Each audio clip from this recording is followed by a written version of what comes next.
저는 전남에요. 전남 초등교과교육연구회가 있는데 거기 사회과분과 그리고 전남 초등 사회과 교육연구학회에서 한 2013년부터 사회과 공부를 좀 시작하면서 제가 이제 이론 공부를 많이 한 게 아니라 필요한 부분 발췌해서 읽고 교사다 보니까 현장에 빨리 적용해보고 싶은 것들 그런 거 있잖아요. 제 나름대로 해석해서 실천해보고 그리고 결론을 얻은 것들을 오늘 좀 말씀드리려고 해요. 한 가지 이제 양해드릴 게 있는데 그 학교에서 제가 주로 근무할 때 보면 그런 사람도 있어요. 존재만으로 생활지도가 가능한 사람. 딱히 뭐 저는 뭐 이렇게 아이들에게 윽박 지르거나 뭐 그러진 않아요. 그렇지만 교장 교감 선생님 보시기에 참 6학년스러운가 봐요. 제가 올해로 실경력이 16년 차예요. 군대 빼고 실경력이 16년 차인데 올해도 아무튼 하고 있어요. 6학년을 10년 동안 6학년을 하고 있습니다. 5학년을 4년을 했고요. 4학년 2번 해봤네요. 6학년 오래 하다 보니까 4학년도 못하겠어요. 그러다 보니 제가 이제 사례들이 6학년 거밖에 없어요. 그래서 보고 5학년 거 간혹 옛날 거 하나 있긴 한데 아무튼 사례가 그렇다라는 거 조금 양해 부탁드리고 영양 환영을 위한 사회과 수업이 무엇인가에 대해서 제 나름대로 적용해보고 깨달은 부분 말씀드리도록 하겠습니다. 우선 간단하게 미래 사회를 예측하는 영상 하나만 보고 시작할게요. 영화 백투 더 퓨처 기억하십니까? 영화 속 주인공은 타임머신을 타고 30년을 날아 2015년 10월 21일에 도착했는데 그날이 바로 오늘입니다. 30년 전 영화 속에서 그려진 2015년의 모습은 얼마나 현실화되어 있을까요? 서희나래 기자의 보도입니다.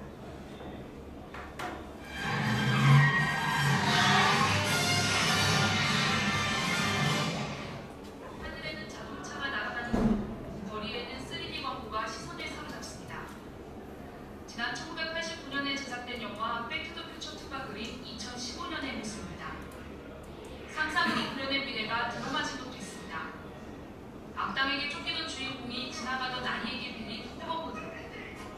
보는 사람의 눈을 의심하게 했던 공중에 떠다니는 스케이트보드는 현실이 됐습니다. 렉서스사가 개발한 호버보드는 완벽히 하늘을 날 수는 없지만 불이나 알루미늄 같은 전도성 물질 위에서 3cm 가까이 떠오를 수 있습니다. 영화 속 인물들이 전화를 받거나 TV를 볼 때 이용하는 안경은 구글 글래스와 비슷합니다. 통화는 물론 인터넷 검색까지 영화에서 등장한 안경보다 기능은 더 다양합니다. 또 TV를 이용해 화상통화를 하는 장면은 많은 사람이 사용하는 영상통화 기능을 떠올리게 합니다. 하지만 영화가 미처 예견하지 못한 모습도 있습니다. 영화 속에 등장하는 하늘을 나는 자동차는 아직 현실에 존재하지 않습니다. 반면 가장 큰 변화라고 할 수 있는 스마트폰의 출현은 영화가 예측하지 못했습니다.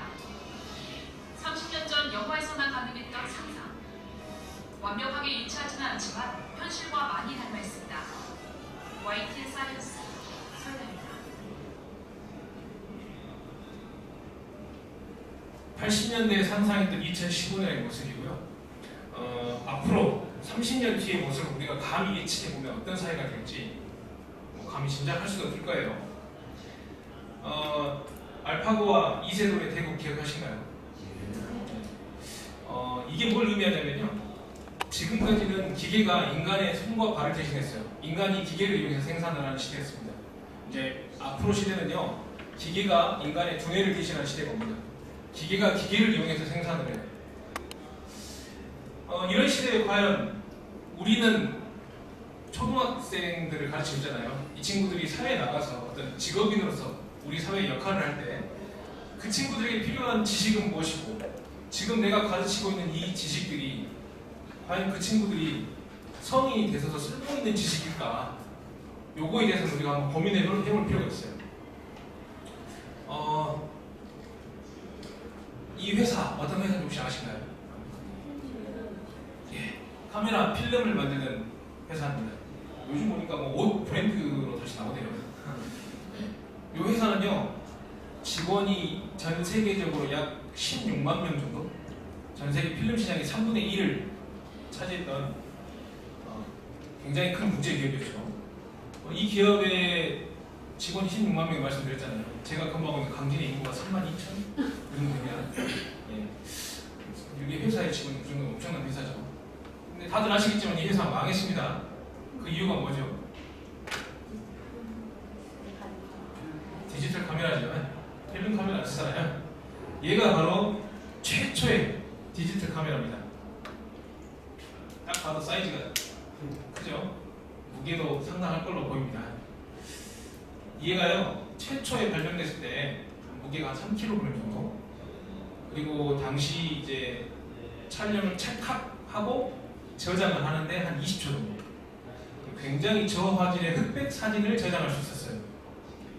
그리고 얘가 이제 개발될 당시에는 PC가 널리 보급되지 않은 상황이기 때문에 찍은 사진을 확인하려면 사진기를 넣고 TV를 넣고 가운데 별도의 변환 장치를 놓은 다음에 연결해서 TV에서 확인을 해야 돼요.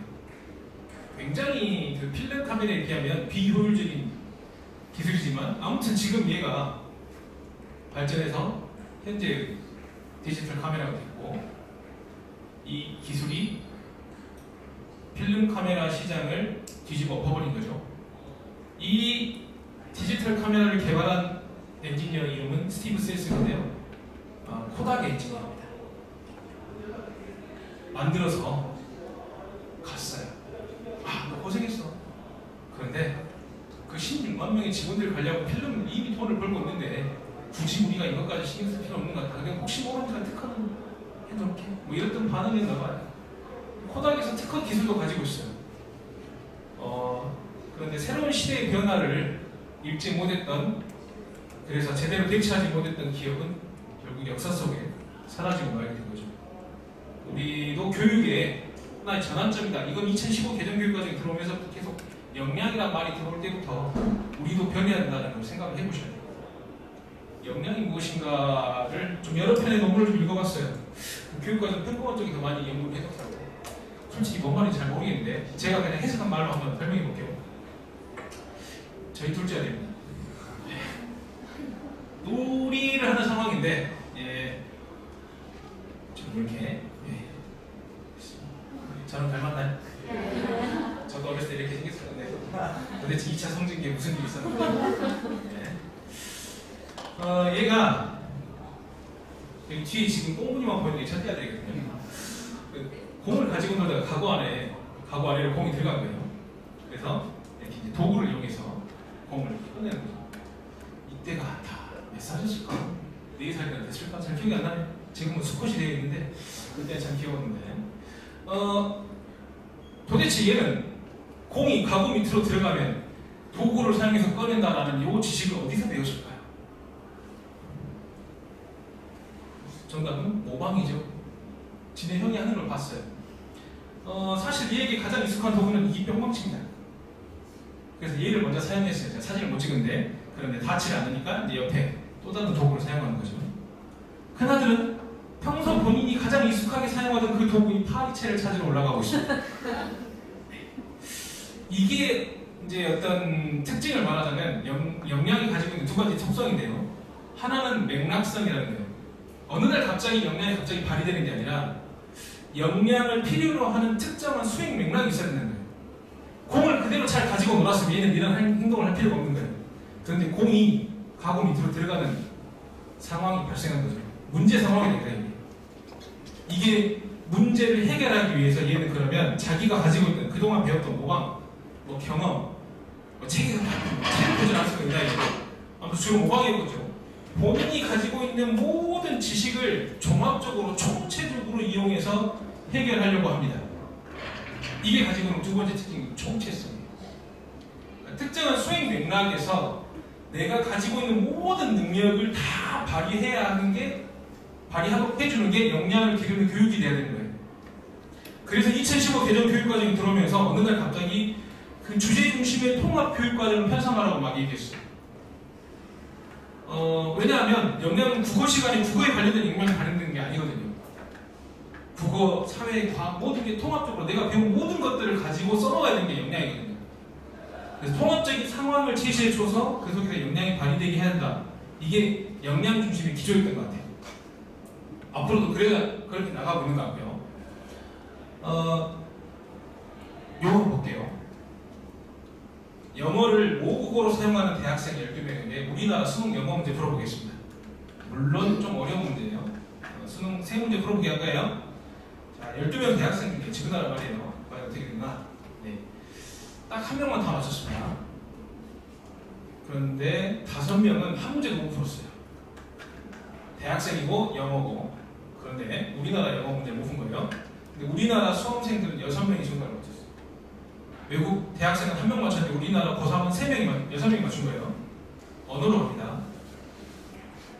자, 이 최승호 시인이 본인이 쓴 시 가지고 문제를 해요. 자, 어떤 결과가 나올까요? 네. 자, 3문제 풀었는데 한 문제도 못 풀어요. 작가의 의도를 다른 사람이 더 잘 알아요. 작가보다. 우리 애들 역시 잘 풉니다. 자, 그렇다면 요거 명제 보실게요. 외국인보다 영어를 잘하고 최승호 시인보다 문학을 잘 이해한다. 동의하신가요? 아니죠. 이거는요, 굉장히 문제 푸는 방식, 외워야 될 핵심 지식만 외워서 얼마나 잘 외우고 얼마나 잘 풀어먹느냐를 굉장히 숙달된 학생들이기에 가능한 거예요. 이러한 교육이 지금까지 우리가 받아왔던 교육이에요. 그리고 이 교육의 가장 성공적인 작품들이 여기 계신 선생님들이세요. 시험 잘 봤잖아요. 근데 앞으로 시대는요, 이게 불가능하다는 거예요. 이때는요, 내가 한 번 배운 지식이 20년이고 30년이고 써먹을 수 있어요. 그런데 우리가 지금 가르치고 있는 이 초등학생들은 그렇지가 않다는 거예요. 자, 간단한 얘기 하나만 들어볼게요. 드론 보세요, 드론. 드론만 봐도 초전도체 지금 논란이 되고 있지만 갈수록 새로운 기술과 물질이 나와요. 그리고 하루에도 생산되는 지식의 양은 어마어마해요. 얘네들은 우리가 배웠던 형태로 외운다? 이건 안 돼요. 그리고 서로 그게 가능하다고 해도요, AI를 기반으로 한 빅데이터를 따라갈 수가 없어요. 그런 교육은 해봐야 필요가 없어요. 만약에요, 우리가 배웠던 방식대로 지금의 아이들을 계속해서 가르치려고 한다면 교사인 우리가 할 수 있는 말이 없어요. 할 수 있는 말이 없어요. 왜? 세상의 모든 지식을 외우려면 그만큼 다 투자를 해야 돼요. 자, 그러면 이러한 시대에, 이제 역량 중심으로 가야 될 시대에 어떻게 사회 수업을 해야 되느냐, 요거를 한번 잡아볼게요. 이게 사회과 성격입니다. 성격이랑 교과의 성격은 교과의 필요성을 이야기하는 거예요. 사회생활에 필요한 지식과 기능을 익혀서 이를 토대로 사회 현상을 정확하게 인식해야 돼요. 그 속에서 이제 민주사회 구성원에게 요청되는 가치와 태도를 지킴으로써 민주시민으로서 자질을 갖추도록 하는 교과가 사회과입니다. 그러니까 사회 현상을 익히는 게 목적이에요. 인식하는 게. 사회 현상이 무엇이냐? 전체가 다 사회 현상이에요. 이걸 뭐 어떻게 인식해요? 너무 어려워. 교과로는 목적이 명확해야 돼요. 대상과 목적이 명확해야 하기 때문에, 그래서 인공적으로 나누는 게 이거예요. 지리, 역사, 일반사회. 사회과는요, 무인도에서 나 혼자 살면 필요 없는 교과예요. 반드시 누군가 한 사람 이상이 같이 살 때 그 관계 속에서 뭔가 합리적인 관계를 형성하기 위해서 필요한 교과이기 때문에, 그래서 민주시민이거든요.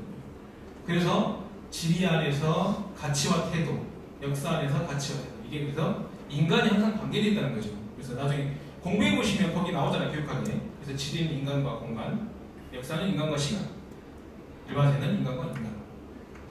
그러면 도대체 어떻게 하는 게 사회 현상을 정확하게 인식하는 거냐, 이 문장에 대해서 제가 굉장히 많이 고민을 했거든요. 일반적인 사회과 수업이 어떻게 이루어지는지 제가 한번 보겠습니다. 일단 저에게 주어진 시간이 60분밖에 안 돼서 중간중간 제가 넘어가는 것도 있을 것 같아요. 오늘 제가 말씀드릴 건 세 꼭지입니다.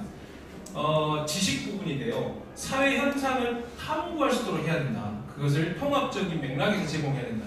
지식을 그냥 책 보고 익혀도 되는 부분도 있어요. 그런데 가급적이면 사회학자의 연구 방식을 따라서 탐구할 수 있는 방법을 제공해야 된다.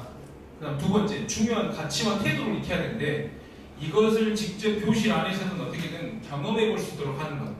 본인이 직접 해와야 돼요.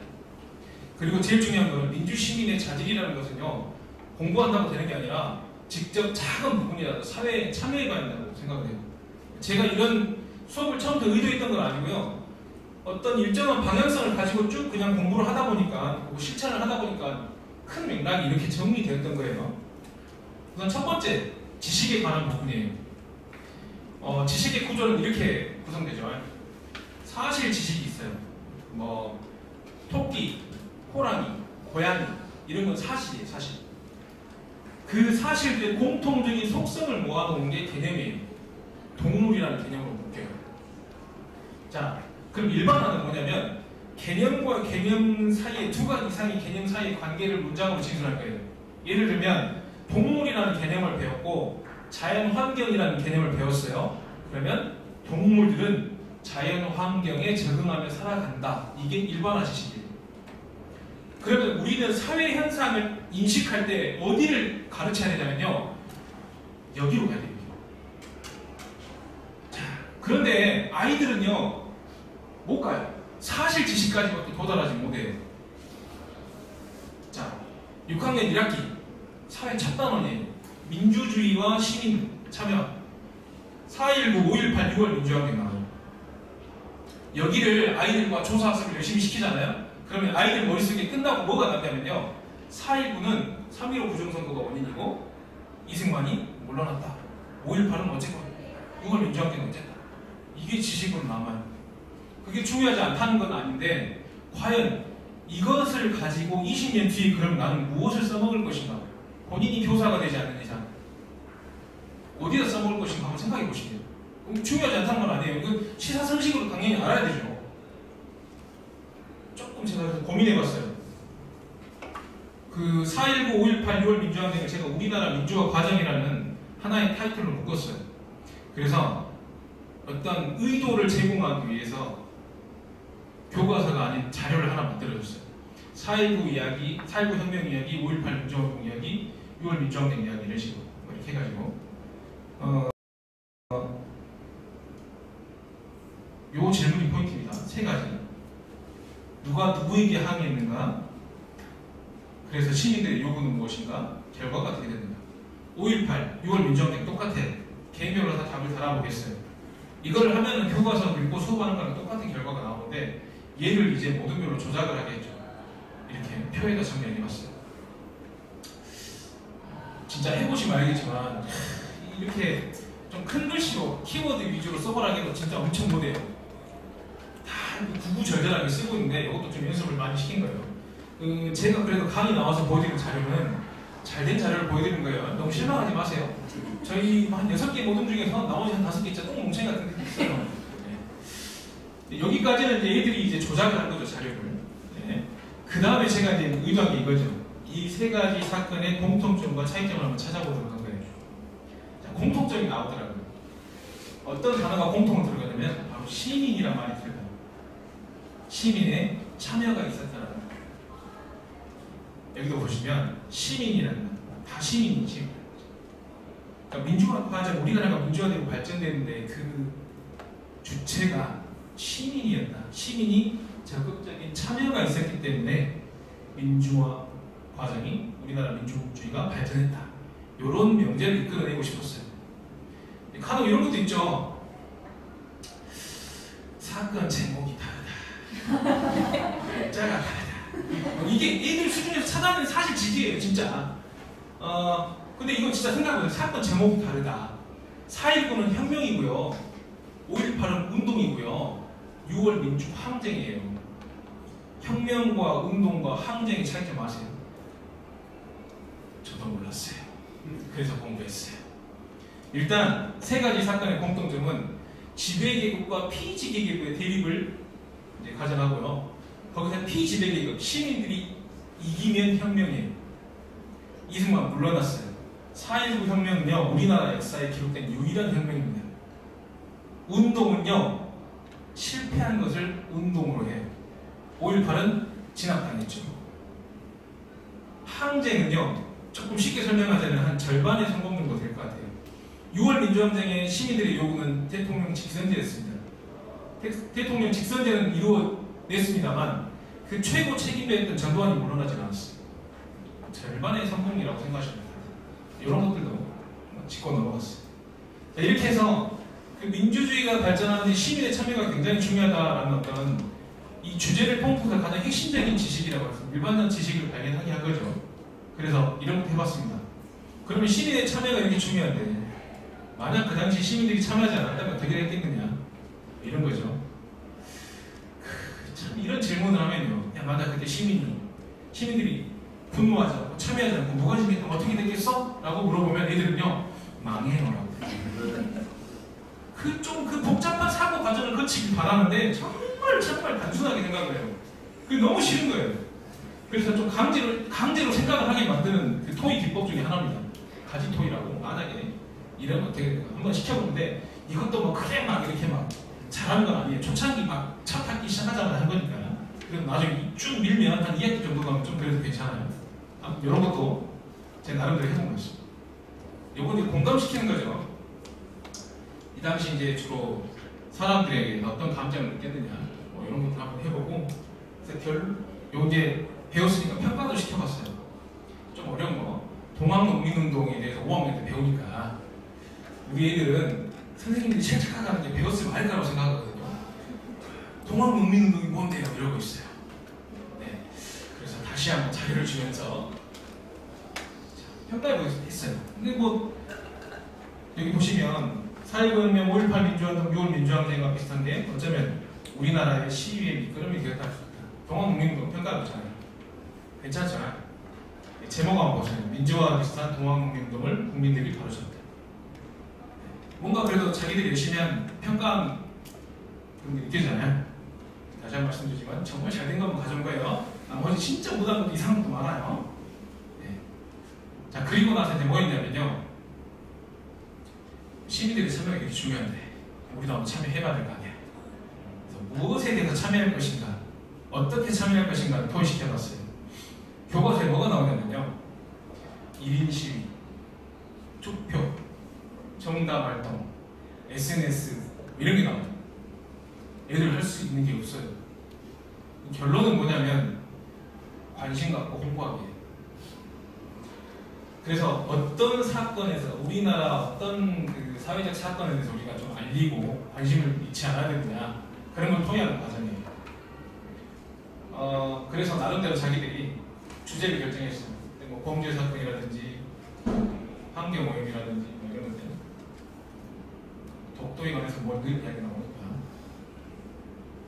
좀 얘들이 이렇게 활동한 과정을 뒤에다가 순서대로 차근차근 걸어주면요, 그 다음에 비슷한 문제를 걸 때 똑같이 생각하고 행동하고 그럴 줄 알고 제가 이렇게 뒤에다가 예쁘게, 정말 저 이런 거 잘 못하는데 환경판도 만들어줬거든요. 이거 자기들이 이제 빼야겠다는 것들 이렇게 뒤에다가 누적해서 붙여주고요. 정말 열심히 했어요. 안 봐요. 저만 봐요. 교장 선생님 좋아하시더라고요. 공기수업 할 때 들어오셔가지고 뭐 이렇게 했습니다. 교장 선생님 칭찬용으로 써먹었는데 얘들은 안 봐요. 어떻게 해보실까? 이런 식으로 아무튼 기한 정해가지고 꾸준히 해봤어요. 한 1학기 말까지 계속 이런 식으로 활동해봤거든요. 그리고 이제 이건 그 다음 해에 한 거예요. 조금 업그레이드 시켰어요. 우리가 시대가 어느 때인데 맨날 텍스트만 보고 있느냐, 영상도 한번 봐보자. 그래가지고 QR코드 찍어서 이렇게, 저희 이제 작은 학교다 보니까 전부 다 태블릿이 다 있어요. 그래서 찍어볼 수 있게끔 QR코드 만드는 기능을 가르쳐줬더니 이렇게 만들더라고요. 이렇게 해가지고 좀, 그리고 정보를 찾아서 조사하려고 하면 이것들은 맨날 네이버 선생님을 찾아요. 그것도 지식이네. 이거는 굉장히 그 자료에 한번 가공된 자료이기 때문에 믿지 못한다. 그래서 좀 더 객관적인 자료를 찾을 수 있게 이렇게 뉴스를 찾는 연습도 좀 시켜본 거고요. 그리고 이제 좀 읽고 나서 간단한 소감이나 이런 것들 사용해서 같이 좀 공유했던 것 같아요. 비슷한 예가 이거거든요. 지금 현재 이런 교육과정이 없어요. 2009 개정 교육과정 때까지 있었어요. 5학년 역사인데 구석기, 신석기, 청동기에 대해서 똑같이 가르쳐요. 우리 시험 문제 많이 풀었잖아요. 구석기에 동물, 수륙과 체질, 신석기 뭐 이렇게 나오잖아요. 그것만 가르친다고, 그것만. 그런데 얘를 구석기, 신석기, 청동기를 제가 선사시대라는 말을 묶었어요. 이게 개념이에요. 얘가 사실 지식이면 얘네가 개념이에요. 자, 이 표를 주고 아이들 보고 조사하도록 시킵니다. 그리고 나서 어떻게 달라졌니 하고 물어보는 거예요. 그러면 애들이 자기 수준의 사실 수준에서 말을 해요. 구석기, 신석기, 청동기로 갈수록 생활이 달라졌어요. 의식주가 달라졌어요. 혹은 의식주가 발전했어요. 이렇게 말을 해요. 그러면 구석기, 신석기, 청동기라는 말을 묶어서 한 단어로 나타내 볼래? 그러면 못 찾죠. 선사시대라고 제가 말을 해줘야 돼요. 그러면 의식주를 합쳐서 뭐라고 할까? 그건 이제 찾아내더라고요. 학습문제에 제가 쓰니까. 제가 제일 처음 학습문제 이렇게 쓰거든요. 이렇게 봅시다. 못하겠죠. 선사시대와 생활모습이 나와요. 의식주, 여가생활을 합쳐서 사회과에서는 생활모습이라고 합니다. 그러니까 선사시대라는 개념과 생활모습이라는 개념 두 가지를 가지고 그러면 한 문장으로 배운 내용을 정리해 볼래? 그러면 선사시대의 생활모습이 발전한다, 변화한다, 뭐 이런 내용이 나와요. 이게 사회 현상을 올바르게 인식하는 거예요. 그냥 이 내용만 아는 거는 50% 정도의 더 나아가기 위한 그 기반이 된 지식만 알고 끝내는 거예요. 차시 단위로 맥락적으로 끊어진 수업만 하게 되면 여기에 만족하게 됩니다. 그런데 그렇게 되면 그 속에 담겨져 있는 가치와 태도까지는 어떻게 학습시킬 거냐고요. 이거 지식 배워서 뭐 할 건데요? 나 그럼 어떻게 해야 올바른 민주시민이 되는 거예요? 지금은 그럼 청동기 넘어가고 철기 시대니까 난 뭘 해야 되지? 농사를 열심히 지어야 되나? 이런 거 생각할 수 없잖아요. 그래서 왜 변하는가? 왜 생활 모습이 변하는가라는 질문을 던져보게 해요. 그때 이제 나오는 게 바로 저기 힌트로 제가 넣어놨던 거예요. 생활 도구죠. 달걀이 먼저냐 닭이 먼저냐 이렇게 논란이 될 수 있지만 저는 이렇게 결론을 내렸어요. 생활 도구가 변하고 발전하면 생활 모습이 변하고 발전한다. 그러면 그때 얻은 그 일반화 지식으로 지금의 나의 삶의 모습을 설명할 수 있죠. 이제 그러면 지금 현재 네가 살아가고 있는 이 모습 속에 생활 도구가 바뀜으로써 생활이 바뀐 게 무엇이냐? 그럼 컴퓨터, 휴대폰, 폰 이런 것들 나와요. 이제 그 수만 년 전에 사람들의 생활 모습이 현재를 살아가는 나의 모습과 관련이 지어지는 순간이에요. 그래서 휴대폰이 그럼 앞으로 어떻게 발전할 것이고 너는 그렇다면 그 속에서 너는 어떻게 그 도구를 이용해야 될 것이냐? 올바른 가치와 태도의 형성으로 넘어갈 수 있는 거예요. 그 옛날 사람들의 생활 모습이 지금의 나와 관련지는 거죠. 자, 이게 2007 개정교육과정에서 구석기, 신석기, 청동기 2009 개정교육과정 이렇게 나왔습니다. 2015는요. 영양중심의 교육과정이 공식적으로 들어온 게 2015잖아요. 보시면 이게 3학년 2학기거든요. 도구에 따른 생활 모습으로 다 바뀌었어요. 그러니까 제가 짐작한 내용이 이렇게 되는구나 라고 제 스스로 어떤 근거를 찾는 것 같아요. 굉장히 뿌듯했어요. 자, 마찬가지예요. 2009 개정 교육과정에서는 이렇게 농촌, 오촌, 산지촌 이런 식으로 촌락이라는 것을 끊어서 가르쳤어요. 근데 2015 들어오면서 촌락이라고 하나로 묶었어요. 그러니까 통합적인 어떤 사고를 하고 만드는 거죠. 요걸 꼭 해야 될 것 같아서 모든 수업이 어떤 탐구를 다 할 수는 없지만 혹시 6학년 담임생 계세요? 아니 선생님 요거 2학기 때 바로 계약하자마자 한번 써먹어보세요. 이거 참 제가 생각해도 괜찮은 아이디어더라고요. 그 아이들이 제일 처음에 5대 6대6을 찾아요. 그때 이제 보통 지구본하고 세계지도를 이용하게 하거든요. 그거 하고 나서 지구본하고 세계지도를 넣고 이제 팀을 나눈 거죠. 모든 4명 나눠서 두 명은 지구본, 2명은 세계지도 하는 건데 그린란드하고 오스트레일리아 중에 어디가 더 넓을까? 찾아보라고 해요. 자, 그럼 지구본에서는 오스트레일리아가 더 크고요. 세계지도에서는 그린란드가 커요. 야, 그럼 뭐가 진짜일까? 그럼 애들 박 터지게 막 해요. 정답은 여기 제가 요즘에는 검정이다 보니까 정확하지 않습니다. 저는 이제 국정 가지고 이야기할게요. 예전 그 국정 사회과 보도에 보면 나와요. 지금 보시면 오스트레일리아 여기 아래쪽 보이시죠? 네. 그린란드가 훨씬 더 커요. 이쪽에 보면. 지구본에서는 저기 하얀색이 그린란드고 아래가 오스트레일리아거든요. 이렇게 나오거든요. 실제로 답은 이렇게 돼요. 그린란드 면적이 뭐 이렇게 되고 2176 정도. 뒤에 1000 아닙니다. 여긴 7692에 위에 짧습니다. 오스트레일리아. 그러니까 실제로 보면 오스트레일리아가 3배 정도 더 넓어요. 그러니까 세계 지도에서는 잘못 나오는 거예요. 왜 이렇게 잘못 나왔을까? 애들이 막 생각을 해보게 하는 거죠. 중국산이에요. 자기가 보던 교육부에서 한국에서 만든 거야 라고 정확하게 알려줘야 됩니다. 절대 중국을 비하는 그런 뜻은 없습니다. 애들이 한 말 그대로 웃겼어요. 아무튼 뭐 애들에게 이런 상황에서 실물 자료가 들어가는 거죠. 그 지구가 둥글다는 걸 다 알고 있는 아이들이잖아요. 설마 평평하다고 믿는 애들이 답이 없어요. 그건 어쩔 수 없는데 그래도 다행히 제가 만난 애들은 다 지구가 둥글다는 걸 알고 있었어요. 그래서 제가 지구본이 그려져 있는 비치볼을 갖다가 하나 구했어요. 그래서 잘랐어요.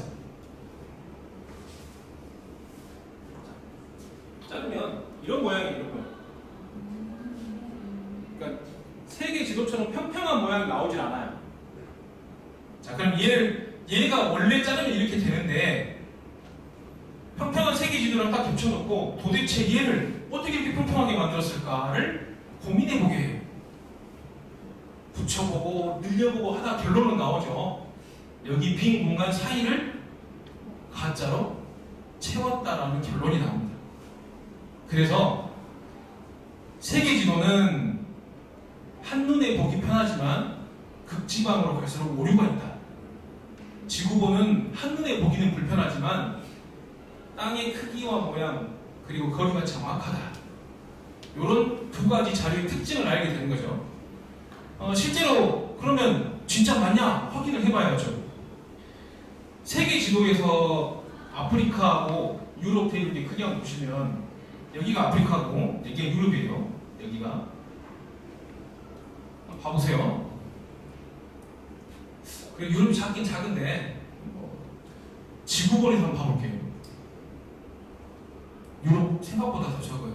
그리고 아프리카 엄청 커요. 더 확실한 방법은요, 남극 대륙을 세계 지도하고 지구본에서 비교해보게 하는 거예요. 자, 세계 지도에서 남극 대륙 봐보세요. 이 정도면 뭐 아시아보다 큰 거? 이렇게 보이잖아요. 이제 지구본에서 찾아보면 그렇지 않다는 게 나오죠. 일반화 지식을 학습했으면 꼭 다른 상황에 적용해보거나 확인해보는 그런 작업이 필요해요. 자, 그리고 나서 이제 평가를 시키는 거죠. 이런 문제 상황을 하나 제시해줬어요.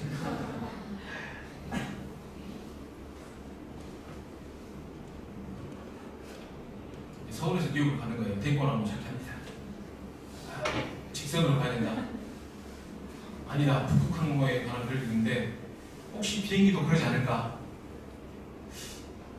그럼 어떻게 확인할까? 가깝지 않을까 했더니 자, 이거를 이제 문제 상황을 주는 거예요. 세계 지도하고 지구본 중에서 뭘 가지고 확인을 해야 되냐 이제 물어보는 거예요. 제대로 공부하려면 뭘 선택해야 되겠어요? 지구본이죠. 세계 지도를 선택하면 어떻게 해요? 맞아야 돼요. 그때는 어쩔 수 없어요. 친절하게 탐구 시켰는데 이해 못하면 그냥 감정 쑤셔내야 돼요. 어떻게? 거기까지예요. 친절은. 이렇게 해가지고 애들이 지구본으로 이제 정말 서울과 뉴욕의 거리가 직선으로 가야 가까운지 북극 항로를 거쳐야 가까운지 실험해 보게 합니다. 측정해 보게 하는 거예요. 그 유명하신 교육학자 피아제에 따르면 13세 초등학교 6학년 초등학생은 형식적 조작기라고 얘기했지만 제가 겪은 아이들 중에 단 한 명도 없는 것 같았어요. 구체적 조작기예요. 왜? 이렇게 측정해보고 시키는데 별의별 오류가 나와요. 선생님 어떻게 해요? 그래서 제가 만들었어요. 작아요. 제가 준 줄자가 이렇게 생겼더라고요. 한쪽은 센티미터고요. 한쪽은 인치예요. 인치로 재고 있어. 센티미터로 제가 이렇게 알려주고 있는 거고요. 그 다음에 어디로 가야 반드시 지나가는 거예요. 그래서 서울에서 뉴욕 갈 때 이 마크를 지나면 반드시 지나가는 거야 라고 알려줘야 돼요. 지구본에서. 마찬가지로 북극해라는 글자 아래로 가라라고 알려줘야 돼요. 6학년이 공동이다. 결과는 이렇게 나와요. 반드시 가면 27cm 정도 나오잖아요. 진짜로 북극하면 22cm 정도 나와요. 실제로 우리나라요. 대한항공에서 뉴욕에서 서울로 오는 비행기가 북극항로를 이용해요. 이게 내가 배운 사회 현상에 대한 지식이 실제 생활에 연계됐을 때 애들이 굉장히 흥미로워하겠죠. 선생님 꼭 성공해보세요. 공개서 기가 막힐 거예요. 항상 박수가 제일 받아줬어요.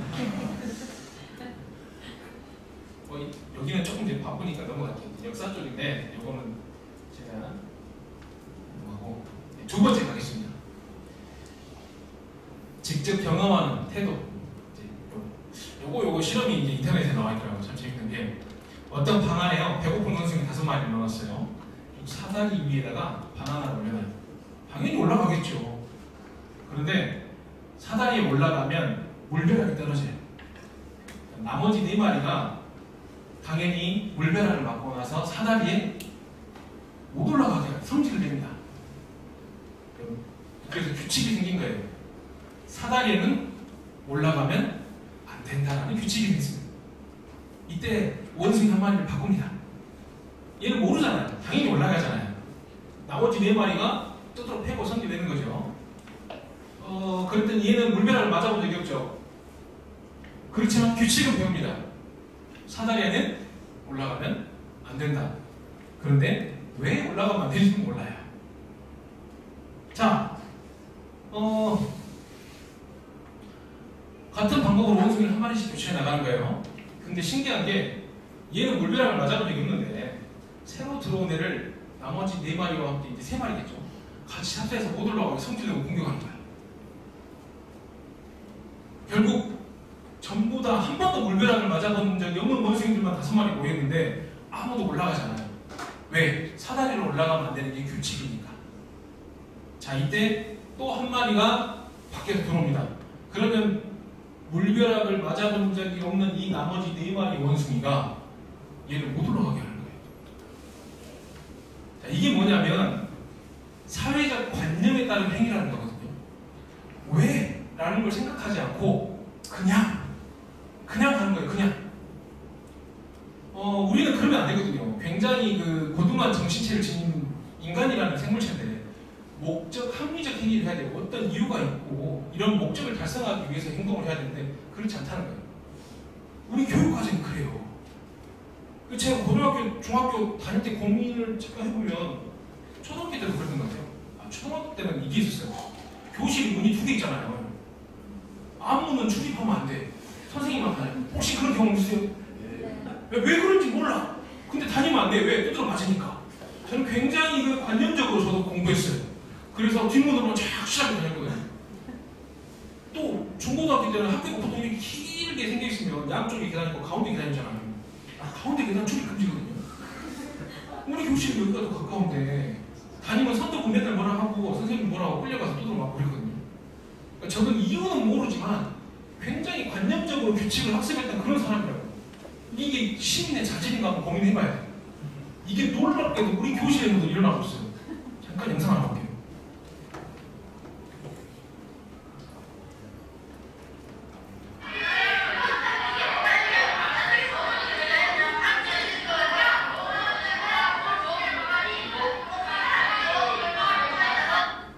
맨날 이렇게 뭐 결정을 가벼워요. 왜 그런지 모르겠어요. 정말 놀랍도록 똑같아요. 제가 그래서 제발 좀 우리 민주시민답게 도대체 무슨 가해가구냐 보다 합리적인 방법으로 의사결정을 해봐라. 그랬더니 올해 애들이 다르긴 달라요. 다 눈치 게임을 하더라고요. 자, 그래서 이런 어떤 관념적 행위 우리가 늘 해왔던 그 교실에서 일어나는 의사결정의 관념적 행위를 제가 좀 깨보고 싶었어요. 바로 이 주제에 나와요. 일단 이 주제에 나오는데 여기서 민주적 의사결정 과정을 배우는데 교과서는 이렇게 나와요. 솔직히 근데 교과서를 써보시는 사람들 저도 이제 뭐 지역화교재 같은 거 만들어봤습니다만 이런 가치 태도 부분을 교과서로 집필하는 게 굉장히 어려워요. 이 이상한 거 만들기 어려울 것 같아요. 예를 들어서 이 부분을 글로 읽고 공부했어요. 시험도 봤어요. 민주적으로 의사결정할 때 필요한 태도가 다음 중 알맞지 않는 것은 해가지고 감형, 비판적 태도, 연관 타협하고 뭐 이렇게 해가지고 시험을 봤어요. 이런 태도가 필요하다는 건 다 알아요. 그러면 이걸 배웠으니까 우리 애들이 갑자기 가위바위보를 안 하고 양보해서 타협하고 이야기할까? 이건 아니잖아요. 제가 그래서 요거를 어떻게 한번 해볼까 고민을 했어요. 그래서 주제를 갖고 주제를 거기 우리 지역의 문제를 가지고 해결해보자 이런 형태였어요. 목적은 진짜 해결이 아니라 그 과정에서 팍 터지게 토론해보는 것이 목적이었어요. 지역의 문제를 조사해라 라고 과제를 내주면요 사회과 교육과정이거든. 3학년이 고장, 4학년이 이제 그 지역이라 해서 도 단위, 그 다음에 5학년이 우리나라, 9학년이 세계 이렇게 환경 확대표 이렇게 적용되는데 우리 아이들은 그게 아니에요. 3학년이든 4학년이든 5학년이든 6학년이든 지역은 내가 살고 있는 그 고장 거기도 벗어나지, 그것도 아니에요. 내가 살고 있는 무슨 면, 무슨 동이에요. 우리 애들이 그럼 우리 지역의 문제를 조사해봐라 그랬더니 다 자기 중학교 보는 것들 이렇게 가져오는 거죠. 여기 보시면 그 소화전 몇 미터 앞에 주차하면 안 되고 막 쓰레기 문제 이런 거 나오잖아요. 애들 수준이 그래요. 제가 이거 몇 년 했는데 똑같아요. 거의 대부분 이거예요. 쓰레기 문제, 층간소음, 불법 주정차 세 가지로 거의 다 똑같아요. 자, 그래서 이렇게 문제를 많이 뽑아봤어요. 제가 이건 진도초등학교 근무할 때인데 중고등학생들이 자꾸 학교 들어가고 담배 피우고 가요. 이것도 좀 심각하다고 애들도 많이 해요. 아무튼 뭐 그래서 이 9가지나 되는 문제를 우리가 다 해결할 수는 없으니 가장 심각한 문제 하나를 각자 알아서 생각해봐. 이런 식으로 한 거죠. 각자 결정한 거죠. 그리고 나서 가장 심각한 문제 결정했으니까 우리 반 전체 큰 문제 하나를 결정하자. 이때 기법을 하나 적용했죠. 만장일치. 다수결 안 한다. 만장일치다. 내 의견에 동조할 수 있도록 저 사람을 말로 끝까지 설득을 해라. 단 한 명이라도 반대하면 넘어가지 않는다. 제가 이거 원래 계획할 때 6시간 계획했거든요. 8시간 했어요. 8시간. 뒷부분 막 숙제도 내주고 그랬어요. 애들이요 팍 터져요. 80분 동안 이야기를 했는데 결론이 안 나요. 그래서 도저히 안 되겠길래 3개 모둠으로 나눴습니다. 불법 주정차 문제, 쓰레기 무단 투기 문제, 그리고 아까 말했던 그 흡연 문제. 그래서 이제 모둠을 만들어줬어요. 같은 문제를 선택한 애들끼리. 보통 우리가 사회과야 사회생활을 하다 보면 우리 굉장히 다양한 집단과 토의 토론을 하는 상황이 맞아지는데 교실은 항상 4명, 5명, 6명이거든요. 모둠이 좀 숫자가 많은데 6명, 아니면 4명이 가장 이상적이잖아요.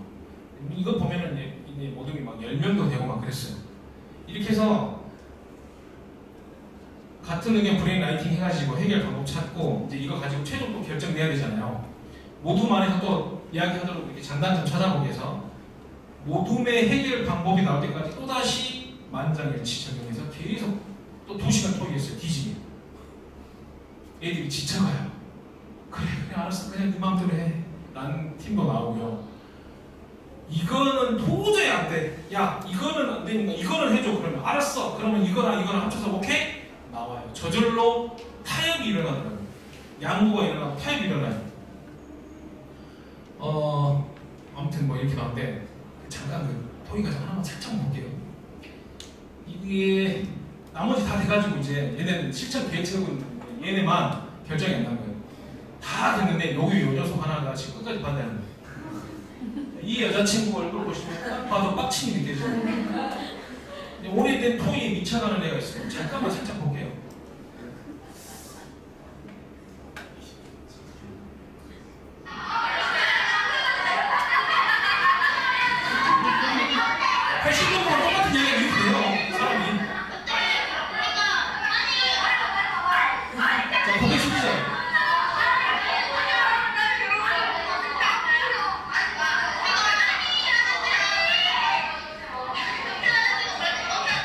여기까지만 볼게요.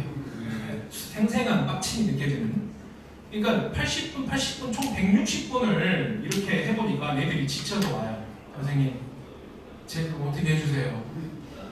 그래서 그 다음 단계 이제 그러면 제가 중재를 해서 양보를 시켜줘. 타협해줘.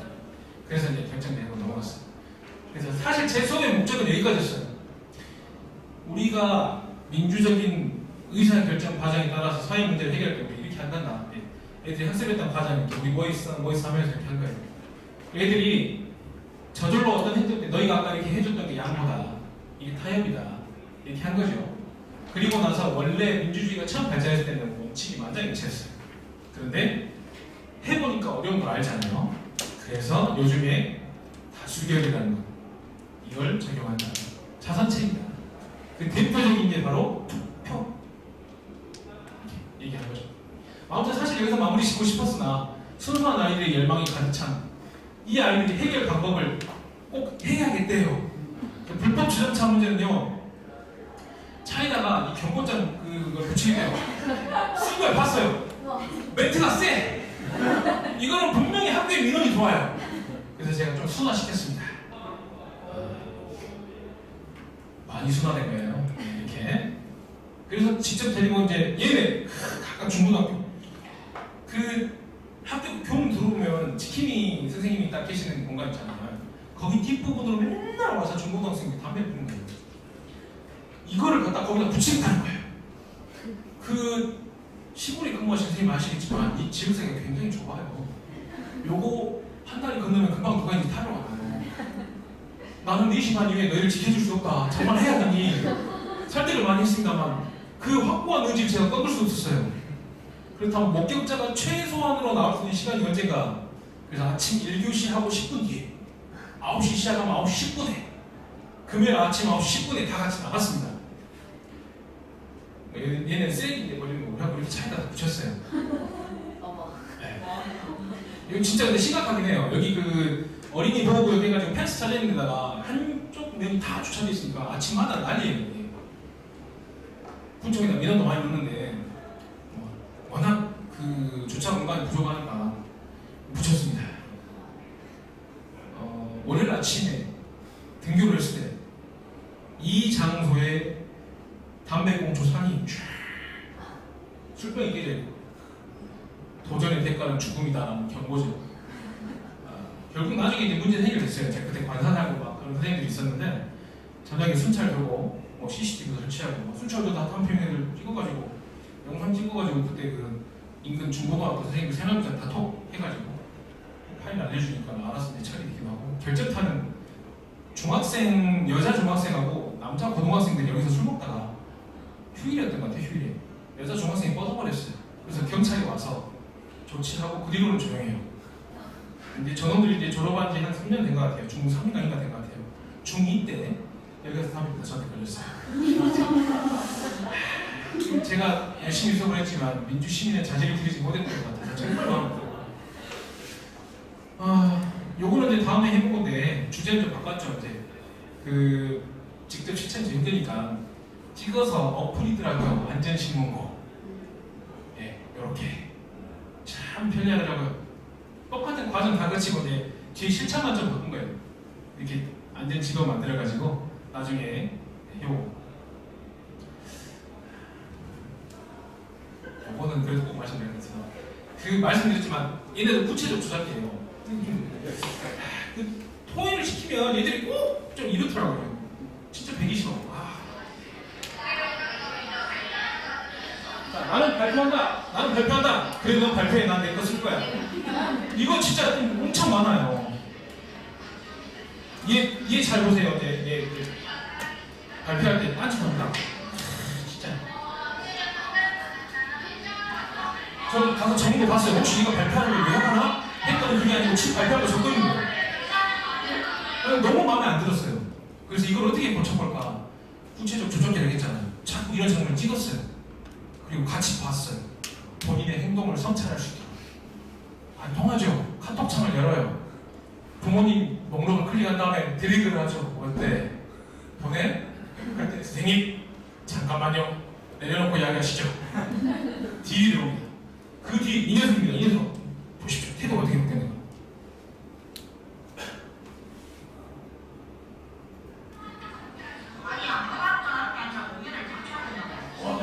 일단 머리가 뭐예요? 아파트는 도로를 인정하는 처벌하고 안전 실천을 강하게 만든다. 그러면 카메라를 인식하기 시작했어요. 카메라가 돌 때 기가 막히게 잘해요. 공개 수업할 때 카메라 돌리잖아요. 기가 막히게 잘합니다. 교장 선생님 보시고 어째 자네반들 이렇게 열심히 하나? 애들이 막 엉덩이 들고 모이거든요. 그때만 그래요. 요건 이제 넘어가는 걸로 하고 좀 시간이 부족해서 세 번째 꼭지를 잘 말씀드려야 돼서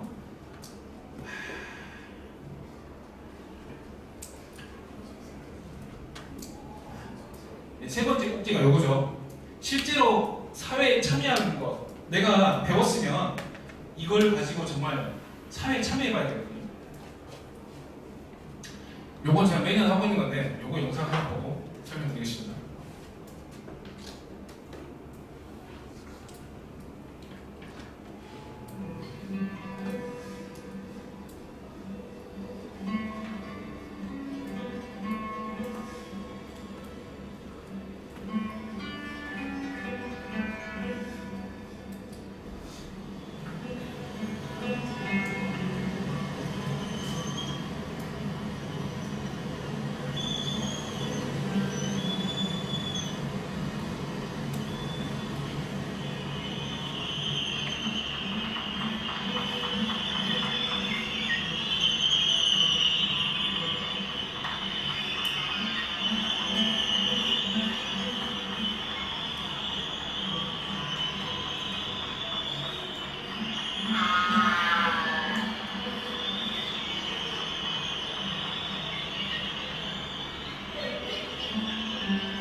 시간이 짧아서 여기까지 볼게요.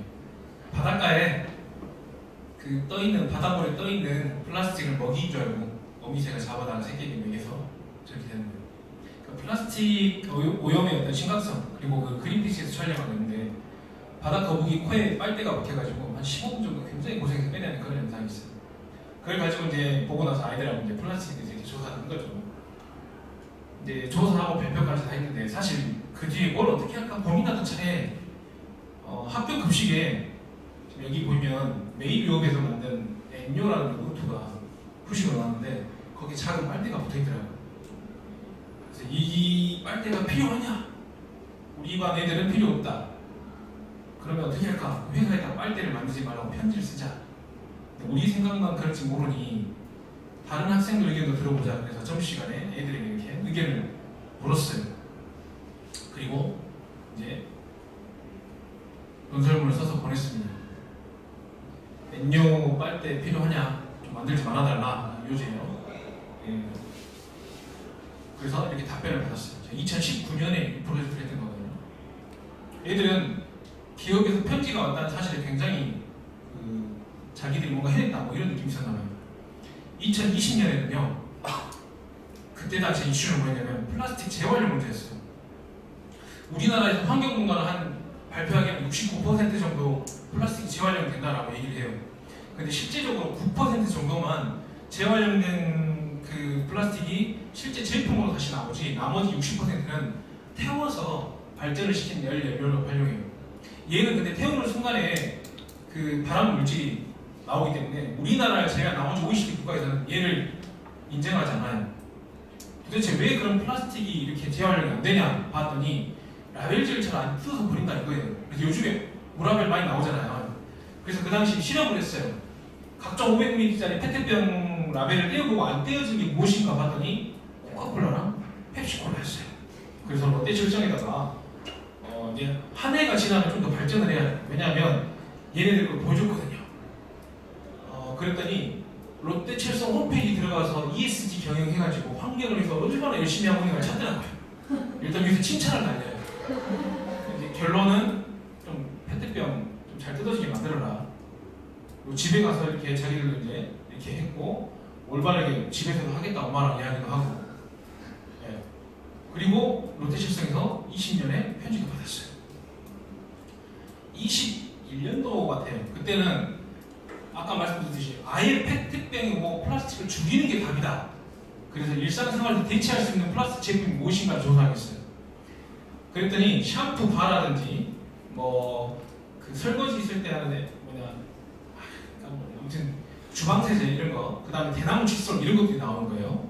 그래서 엄마한테 우리 일상생활용품을 바꿉시다. 편지를 보냈어요. 편지를 보낸 게 아니라 설득하는 글 써갖고 사인 받아오겠어요. 그러던 차에 급식으로 얘가 나온 거예요. 이건 뭐지 하고 잘 됐다 싶어서 또 편지를 썼습니다. 풀모를 편지를 썼어요. 2019년하고 2020년은요, 그 구글 메일 해가지고 보내는 게 굉장히 귀찮아서 제가 그냥 보냈거든요. 이것도 가르쳐야 된다는 그런 하에 2021년도에는 애들한테 각자 다 보내라고 했어요. 그리고 이렇게 이제 보시면 요거 편지 써가지고 보냈습니다. 점점 발전하는 게 정말 여기 보면은 칭찬하죠. 협박도 해요. 우리 부모님도 이용하고 있다고. 조심해라. 참 애들이 갈수록 그 설득의 기술이 들어요. 그런데 이제 답장이 이렇게 온 거예요. 전 몰랐거든요. 6명이 보냈는데 6명이 똑같아요, 답장이. 그때 처음 알았어요. 아, 이렇구나. 대기업 이런 것들이 여기 왜 나왔는데 그 전에 이제 국어 시간 했던 거 이제 보여드렸는데 이게 국어책에 나와요. 그 7단원에 보면 줄임말 쓰면 안 된다. 생선, 생파 이거 쓰면 안 된다. 이거 해가지고 제가 한겨레 신문을 구독하거든요. 거기서 나와 있는 어른들이 쓰는 줄임말 뜻 진작에 보고 했어요. 금감은 뭐냐 했더니 금지는 감자 원산지예요. 솔직히 난 특채나 산재 정도는 알고 했는데 진짜 걔랑 가위바위보는 어디서 생각했는지. 근데 이제 이거를 갖다가 이제 맥락을 안 주고 단어만 던져주니까 어렵죠, 당연히. 이게 원 단어를 줬을 때는 이게 진작을 하는 거예요. 그래서 한겨레 신문사에 이런 식으로 편지를 써서 보냈었어요, 1학기 때. 그랬더니 한겨레에서 그 단어를 주로 사용하는 부서별로 기자가 이렇게 편지를 5통인가 보낸 거예요. 이런 식으로 해가지고 해명을 한 거예요. 뭐 반복되는 말, 이렇게 너무 긴 단어를 좀 줄여서 쓴다라든지 아니면 제목에 좀 그 지면에 압박이 있다. 그렇지만은 밑에 그 풀어 쓰는 말에 다 해주겠다. 이렇게 엄청 그 자세하게 해명도 해주고 그럼에도 불구하고 학생들이 하는 말을 모르니까 우리가 앞으로 주의하겠다가 답이었어요. 이 편지를 5장 받았어요. 그럼 어떻게 해요? 아, 진짜 그런 거 확인을 해야죠. 줄임말 찾았어요. 그랬더니 공정이라고 줄임말 써놓고 밑에 공정거래위원회라고 풀어서 쓰더라고요. 여기도 택배 문자로 써놓고 이렇게 아 진짜 그렇구나 라는 걸 확인하고 감사 편지를 다시 썼어요. 이거는 이제 소감 한 거고요. 올해는 정말 그 영어 나발 있잖아요. 그린스마트 스쿨 우리 학교 그 행사 뭐냐 그 대상이거든요. 전남 메타스쿨 에듀케이션 그거 진짜 그거는 제일 싫어. 뭐 말할지도 모르겠는데 맨날 써먹어. 이거 해가지고 전남도 교육청에다 똑바로 하시라고 제가 메일 보내고 편지 썼거든요. 전남도 교육청에는 실제로 조례도 있어요. 그 외국어 지나친 외국어 쓰면 안 된다고. 근데도 이렇게 쓰고 있어요. 그래서 이제 보냈더니 민원에 대한 답이 왔어요. 결론적으로 그린스마트 스쿨은 교육부에서 만든 거다. 이거는 우리가 정당한 절차에서 만든 거니까 안 바꿀 거지롱이 답이었어요. 서울에 가서 교육부에 민원 늦가 했더니 애들이 늦차겠는데 이제 방학을 앞두고서 이야기하려고 안 되는 거고. 아무튼 그 아까 풀무원 그 6통에 그 똑같은 답장 받고 선들어가지고 제가 답장을 항의 메일을 보냈어요. 진짜 그 내가 초등학교 수준에서 사회변화 체험해보려고 정말 이렇게 열심히 했는데 바른 먹거리와 깨끗한 이미지를 강조한 회사가 이렇게 행동할래? 했더니 역시 대한민국 민원이 짱입니다. 바로 전화오고 답장이 와요. 내가 진짜 본인이 뭐 내가 알 수가 없어. 그렇지만 본인이 진도초등학교 졸업생이래. 뭐 내가 알 건 확인할 건 없지만 아무튼 그렇다면 얘들이 납득할 수 있게끔 똑바로 편지 써라. 일단 이렇게 편지 보내줬어요. 다 중요한 건 이게 제일 중요해요. 출신. 아이들 의견이 너무 고마워서 많은 양은 아니지만 좋아할 만한 저희 제품을 크리스마스 깜짝 선물로 보내드렸습니다. 해피엔딩. 감사. 센스 있게 다 플라스틱 숟가락 하나도 안 보냈어요. 자 그래서 다시 기분 풀렸어요. 풀무원에 감사 편지 쓰고. 부모님한테 이거 사랑해야죠. 우리 이랬다. 그랬더니 부모님들이 이렇게 인정해 주시더라고요. 우리 집 칫솔 바꿨어요. 그러면서 좀 의미 있었어요 정말 저에게. 요거는 제 강진 부분 옮겨서 우리 애들 같은 경우는 이제 바닷가 있는 데라서 막 이렇게 갯벌 가고 토마토 심고 이런 거 해보고 이거는 그 고체 샴푸 만드는 거예요. 이거는 지금 바닷가에서 유리 쓰레기 주워가지고 이 핸드폰 그립톡으로 업사이클 제품 만든 거. 그리고 똑같이 결과 났어요. 다른 부모님들 이렇게 칫솔 바꾸시는 거. 이렇게.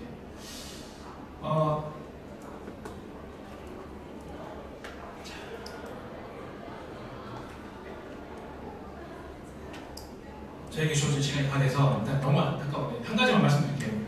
사회 수업에서 제일 중요한 거는 모든 지식을 다 가르치는 사실 지식이 아니라 교사의 역할은 학생들이 조사하는 책에서 찾아내든 그림에서 읽어내든 찾아낸 사실 지식을 개념과 일반화 지식으로 올려줄 수 있는 게 교사의 역할이다. 사회과에서 특히 그게 중요하다라는 거 알려주고 여기가 이제 뭐냐면 우리나라하고 다른 나라하고 문화의 다양성에 대해서 이제 공부를 시킨 거예요. 결혼식하고 장례식 비교를 한 건데 정말 이상한 결혼식하고 장례식 많아요. 이거 풍장, 티벳 그 세안 독수리한테 먹이잖아요. 이 케냐 결혼식이거든요. 신부 아버지가 신부 얼굴에 침을 뱉어요. 이상하잖아요. 애들 막 이상해. 그런데 우리나라 결혼식하고 비교해 보게 했어요. 왜 그런다니? 그러니까 이걸 비교해 보면 결혼식이나 장례식의 모습은 달라요. 형식이나 표현 방법은 다른데 그 속에는 모두 다 축복해주고 혹은 위로해주고 그런 그 마음과 정치는 똑같아요. 이게 얘들이 찾아낸 사실이면 이걸 정리해 주시는 게 선생님이에요. 이게 일반화 지식이면 여기에 이제 올바른 가치와 태도로 걸라고 왜 그런다냐고 왜라는 질문을 던져야 돼요. 왜? 케냐는 우리 귀한 동네예요. 침을 뱉는 행위는 내 몸속에서 솟아나오는 소중한 물을 나눠주는 행위예요. 자연 환경이 그래요. 티벳은요 불교를 믿어요. 혹은 동네도 고산지대나 잡목 정도 수준밖에 잘하잖아요. 그리고 화강남 집안이라서 땅 파지지도 않고 화장도 못해요. 내 마지막 몸을 독수리에게 보시함으로써 다음 생에 더 좋은 삶을 살게 된다. 윤회 사상을 믿어요.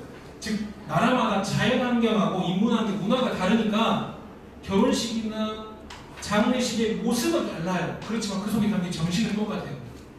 이게 일반화 지식의 그 속에 담긴 올바른 가치와 태도예요. 그리고 이 영상 보여보면요, 아프가니스탄 탈레반 와가지고 여성 인권 탄압하는 거예요. 얘네들 종교 때문에, 즉 인문학력 때문에 그런데 존중할래? 여기서 이제 나오죠, 애들이.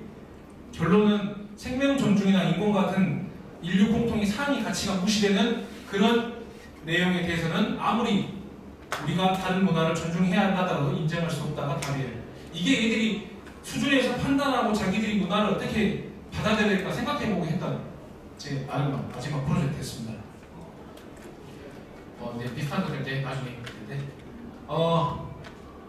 제가 여기까지 준비한 거 다 말씀드렸고요. 혹시 질문 있으신가요? 네, 제가 항상 이렇게 강의 깔끔하게 시작해요. 수고하셨습니다.